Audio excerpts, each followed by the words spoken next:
অল্প হলেও আন্তরিকতার সাথে সৎকা করুন।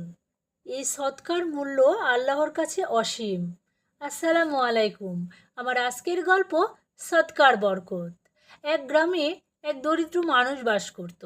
তার ঘরে খাওয়ার মতো কিছুই প্রায় থাকতো না। একদিন তার কাছে শেষ রুটিটি ছিল। ঠিক তখনই এক ক্ষুধার্ত পথিক তার দরজায় এসে খাবার চাইল। দরিদ্র মানুষটি নিজের ক্ষুধা ভুলে সে শেষ রুটিটি পথিককে দিয়ে দিল। পথিক তৃপ্তি সহকারে খেয়ে গেল, আর দরিদ্র মানুষটি খালি পেটে রাতে ঘুমোতে গেল। সেই রাতে সে এক আশ্চর্য স্বপ্ন দেখল। জান্নাতের এক সুন্দর দরজা তার সামনে খুলে গেছে।